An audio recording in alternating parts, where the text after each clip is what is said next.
कृपया करके चैनल को सब्सक्राइब कीजिए। कुछ दराजें ताले से नहीं वक्त से बंद होती हैं और जब वो खुलती है तो उनके साथ पुराना सन्नाटा भी जाग उठता है।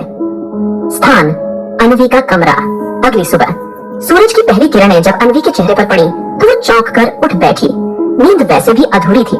रात भर करवटों में बसी बेचैनी ने उसकी आत्मा को झंझोड़ कर रख दिया था। आज कुछ अलग था। मन में अजीब सी बेचैनी और शरीर में एक तरह की ऊर्जा, जैसे आज कुछ बड़ा होना है। वो उठकर सीधे उस टेबल तक गई जहाँ रात उसने द मूनलाइट कार्ड रखा था। कार्ड अब भी वही था, वैसा ही चमकता हुआ जैसे कोई अंधेरे में सोने की परत। अनवी ने धीरे से कार्ड उठाया और पलट कर देखा। पीछे कुछ उभरा हुआ सा था। उसने ध्यान से देखा। यह कोई उकेरा हुआ चिन्ह था, एक गोल चक्र जिसके अंदर 3 आधे चांद की आकृतियां बनी थी और उन तीनों के बीच एक शब्द लिखा था, रिवाइवल। अनवी के होंठ गुदगुदाए। रिवाइवल, इसका क्या मतलब है? तभी उसकी नजरें कार्ड के कोने में एक बेहद महीन धुंधली सी पंक्ति पर पड़ी। Bottom of the memory chest, where the lock never opens, but the heart knows the key। अनवी ने कई बार यह पंक्ति पढ़ी, bottom of the memory chest. उसने धीरे से दोहराया और फिर एक क्षण में समझ गई। ये मेमोरी चेस्ट यानी वो पुराना संदूक जो रागिनी के कमरे में रखा था, वही भारी लकड़ी का संदूक जिसे कभी खोला नहीं गया। उस संदूक को देखकर अनवी को हमेशा लगता था जैसे वो कोई वक्त के पीछे छूट गया रहस्य हो। अब उस संदूक की ओर जाना ही होगा। रागिनी का कमरा। दोपहर का समय। रागिनी घर पर नहीं थी, शायद किराने के लिए बाहर गई थी और अनवी को यही वक्त ठीक लगा। वो धीमे धीमे कदमों से रागिनी के कमरे में दाखिल हुई। कमरा हल्की खुशबू और पुराने फर्नीचर की गंध से भरा हुआ था। उसने चारों ओर देखा और वर्ष की उस जगह पर निगाह टिकाई जहाँ लकड़ी का वो पुराना संदूक रखा था। अनवी ने अपने घुटनों के बल बैठकर संदूक की धूल भरी सतह को साफ किया। ताले की जगह एक पुराना जंग खाया हुआ मेटल का लॉक था, जो दिखने में मजबूत जरूर था, मगर वक्त ने उसे थका दिया था। उसने एक झटका मारा, ताला हिला और फिर अचानक ही क्लिक, ताला खुल गया। अनवी को खुद यकीन नहीं हुआ। उसका दिल जोर जोर से धड़कने लगा। उसने सांस रोकते हुए धीरे धीरे संदूक का ढक्कन उठाया। अंदर एक और पुरानी धूल भरी लकड़ी की दराज थी। वो दराज ऊपर से बंद नहीं थी, बस हल्के से फंसी हुई थी। अनवी ने हाथ बढ़ाया और दराज को खींचा। दराज के अंदर एक छोटा मखमली डिब्बा था और उस डिब्बे के ऊपर चढ़ा था वही गोल चिन्ह, 3 आधे चांद और बीच में रिवाइवल शब्द। अनवी ने हल्के हाथों से उस डिब्बे को उठाया। अंदर कुछ भारी सा था। उसने डरते हुए ढक्कन खोला। अंदर था एक चिट्ठी और एक पुराना हार। हार में लगे थे 3 चांद की आकृतियां, बिल्कुल उसी निशान जैसे। अनवी ने चिट्ठी निकाली। उसकी कागज की खुशबू तक प्राचीन सी लग रही थी। चिट्ठी पर लिखा था, अगर तुम यह पढ़ रही हो तो इसका मतलब है कि तुम्हारे सपनों ने तुम्हें जगाया है। तुम जिसे अतीत समझ रही थी वो तुम्हारा प्रारंभ है, और जिस सच की तलाश में तुम हो वो तुम्हारे खून में बहता है। याद रखो, द मूनलाइट एक समूह नहीं, एक दरवाजा है, और तुम्हारा जन्म उस दरवाजे को खोलने के लिए हुआ था। अनवी ने पढ़ते पढ़ते खुद को कांपता हुआ महसूस किया। ये किसने लिखा है? उसने खुद से पूछा। चिट्ठी पर कोई नाम नहीं था, बस नीचे बना था वही गोल चिन्ह। स्थान दूसरी तरफ बाहर की दुनिया। वही समय, उसी वक्त। घर से कुछ ही दूरी पर एक आदमी खड़ा था, लंबी कोट पहने, सिर झुका हुआ। उसकी आंखें अनवी के कमरे की ओर थी। उसके होठों पर एक हल्की मुस्कान थी। रिवाइवल हैज बिगन, वो बुदबुदाया और फिर उसकी आंखें एक पल को चमकी जैसे उनमें चांदनी समा गई हो। स्थान रागिनी का रास्ता। किराने से लौटते हुए रागिनी हाथ में थैली लिए तेजी से चल रही थी।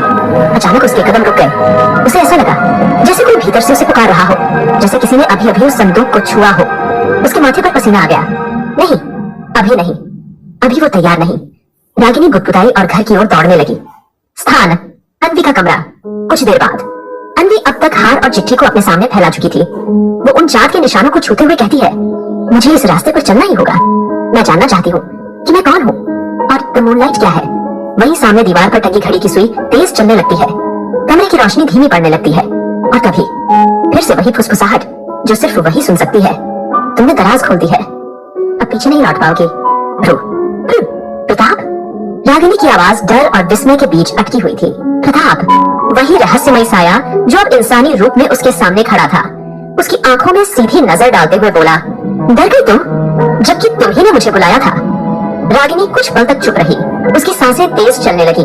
उसने कांपते होठों से कहा, मैंने तुम्हें नहीं बुलाया, मैं तो बस ये जानना चाहती थी कि तुम गए कहाँ थे। अचानक से बिना कुछ कहे प्रताप का चेहरा गंभीर था। उसके स्वर में कोई उत्तेजना नहीं थी, बस ठहराव था। जैसे तुमने कुछ छिपा रखा है रागिनी, वैसे ही मैंने भी कुछ छुपाया था, लेकिन फर्क बस इतना है, मैं अब सब बताने आया हूँ और तुम अब अब भी डर रही हो। रागिनी की निगाहें झुक गईं। उसने धीमे स्वर में कहा, मैं डर इसलिए रही हूँ क्योंकि जो कुछ भी हो रहा है वो मेरी समझ से बाहर है। अनवी सवाल कर रही है और मैं हर जवाब से और उलझ जाती हूँ। प्रताप ने कुछ कदम आगे बढ़ाए और कमरे में मौजूद टेबल पर बड़ा धूल लाइट कार्ड दिखा। उसकी उंगलियां हल्के से कार्ड के किनारों को छूने लगी।